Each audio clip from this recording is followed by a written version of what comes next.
E aí pessoal, tudo bem com vocês? Sejam muito bem-vindos e muito bem-vindas a mais um vídeo aqui da Acrópole. Eu sou o Luigi e no vídeo de hoje eu vou falar um pouquinho sobre as minhas impressões de leitura desse livro aqui, As Pequenas Chances, da Natalia Timmerman, livro que saiu pela Todavia em 2023. Não é o primeiro livro que eu leio da autora, eu li também Copo Vazio e tive a chance de pegar autógrafo da autora e também tirar fotos com ela durante a Flim, se eu não me engano, de 2021 ou 22, lá em Maringá. Então esse é o segundo livro que eu leio dela, um livro de 200 páginas, que apesar da linguagem super agradável, de ser um livro curto, né, não é um livro que você deglute muito fácil, porque é um livro que fala sobre luto e morte. Pelo menos dois dos temas principais do livro são esses. Então toda hora você precisa dar uma pausinha para tentar esperar aquele osso atravessado na garganta descer, porque o livro é cheio de situações que te deixam assim. Trata-se de uma boa e muito bem construída autoficção, em que a personagem principal aqui então se chama Natália, também tem o mesmo sobrenome, né, Timmerman, que ela revela só depois de algum tempo. Mas aqui a gente vê a partir do encontro dela com o médico que fez os cuidados paliativos do pai dela, que enfrentava, né, a volta de um câncer, a volta de um linfoma, no aeroporto, porque ela estava indo acompanhar o desempenho do filho nas Olimpíadas de Matemática na Romênia. Então ela tem esse encontro, né, com o médico e ela vai então rememorar, ela vai mergulhar de novo em todo esse processo muito difícil, né, da perda do pai. Desde a descoberta da doença, aos exames, né, as internações, a uma superação da doença no primeiro momento, a volta da doença, né, o diagnóstico de que realmente não havia mais nada a ser feito, então, portanto, ele ia passar a cuidados paliativos, os últimos momentos, os momentos que, né, precedem então o falecimento e também depois os ritos, e esse luto, né, essa dor que ecoa aí nos primeiros dias, então tanto pelo olhar dela, né, mas também da irmã dela.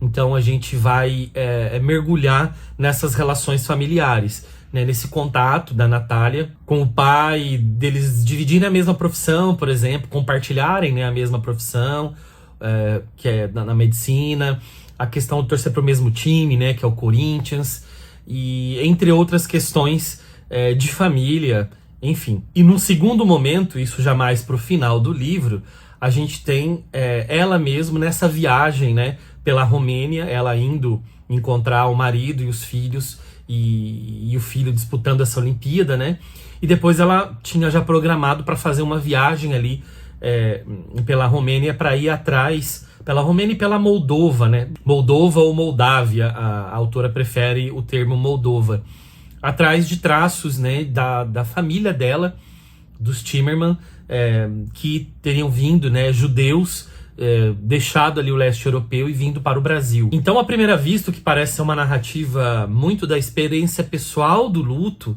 da morte, da perda de um ente querido, ele vai se transformar, então, também numa narrativa coletiva, porque aparece a questão dela, quase familiar mesmo, né? Dela, do pai e também dos antepassados que vieram desse lugar. Então, uma questão de pertencimento também, e entender esse pertencimento dela às gerações passadas, a pessoas que já não estão mais aqui, mas que deixaram de uma maneira ou outra sua marca sobre a terra. Então, e também a família dela, ela tá ali com os filhos, né? Então, vem desde os antepassados, passando pela memória do pai, a presença constante na memória da irmã, né? E também ela com o marido e os filhos. Então, assim, parece que as camadas aí vão se complementando de início ao fim. E é muito interessante pensar nisso, porque é um livro que fala de luto e de morte, e é claro que ela vai atrás de saber as informações sobre pessoas que já partiram, já se foram, né, nesse segundo momento. Mas ao mesmo tempo também uma espécie de renascimento, né? É você cavar o passado, você buscar numa história aparentemente morta do passado, mas que você vai encontrar então raízes, né, muito fortes, que vão te conectar a pessoas, lugares histórias, questões afetivas, passando por questões culturais, questões rituais, religiosas, até da própria comida mesmo. Tem um momento em que ela vai comer lá um prato, também tem uma relação, né, com essa questão de pertencimento. Então, ao mesmo tempo que é um romance que fala sobre luto, ao mesmo tempo é um romance que fala sobre pertencimento e renascimento. E assim, parece que eu tô dando super spoilers do livro aqui, estragando a experiência de leitura. Gente, esse é um livro que não é daqueles livros que entram na categoria que, olha, se eu dar uma informação sobre sobre um determinado momento do livro, vai estragar a experiência de leitura. É claro, eu não quero entregar tudo aqui, né? A resenha ela é para que vocês tenham, que eu possa falar bem do livro, que vocês consigam, bem ou mal, né, se for o caso, mas que vocês possam ter aí ferramentas por onde caminhar, né, se interessar vocês ler o livro ou não, né? Mas tem livros que a gente tem que esconder alguns detalhes para não estragar a experiência de leitura. E esse aqui é um daqueles que, apesar de eu não querer falar tudo, se eu falar algumas coisas a mais, não vai estragar, porque é a tua relação com o texto, né? A profundidade da reflexão é o texto, é o saborear um texto muito bem escrito e vivenciar, tentar de maneira, né, via empatia ali, entender todo aquele sofrimento e entender também essas descobertas da protagonista. Voltando para a primeira parte do texto também, uma coisa de descoberta, né?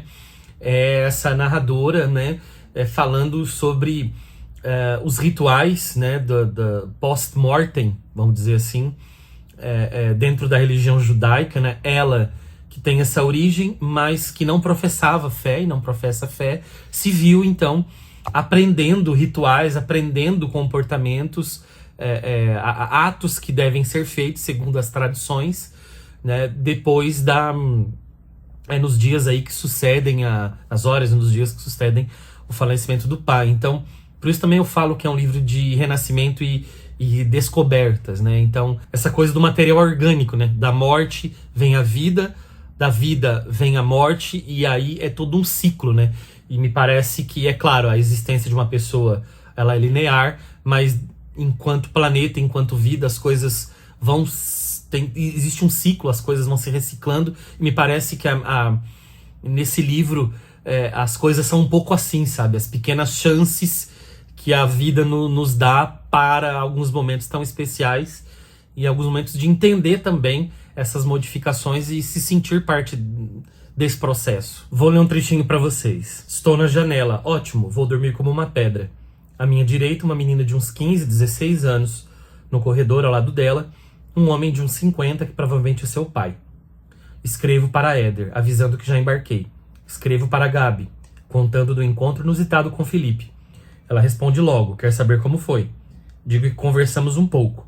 Conheço sua ansiedade. Encontrar pessoas relacionadas ao Tuta é como encontrá-lo um pouco também. Uma das dores do luto é de se deparar não apenas com o fim da vida, mas com o fim definitivo da história, que não pode ganhar do futuro novos significados e versões, apenas do passado. Então buscamos novas versões do passado, como se fosse um jeito de a história continuar. É um trecho muito bonito, né? E triste ao mesmo tempo, porque quase que me parece assim, que parece não é isso, né? De a gente tentar encontrar alguma coisa, né? Escavar no passado alguma informação que a gente não conhecia, porque a história de fato terminou, né? Aquela pessoa deixou de existir, mas se a gente descobrir algo novo, né? Aqui o médico, o Tuta que fala é o pai, né? E o médico talvez tenha alguma informação diferente, uma conversa que tenha tido com o pai, né, que elas não sabiam. Então, essa coisa de manter viva, né, essa esperança de novas camadas na história. E isso conecta com outro trecho que eu vou ler para você, que está mais no início do romance, né, que fala dessa coisa do mundo continuar, né? Uma história termina, alguém termina, não existe mais aquilo, mas o mundo continua como se nada tivesse acontecido. Foi um dia estranho. Meu pai havia morrido e cada coisa continuava no lugar.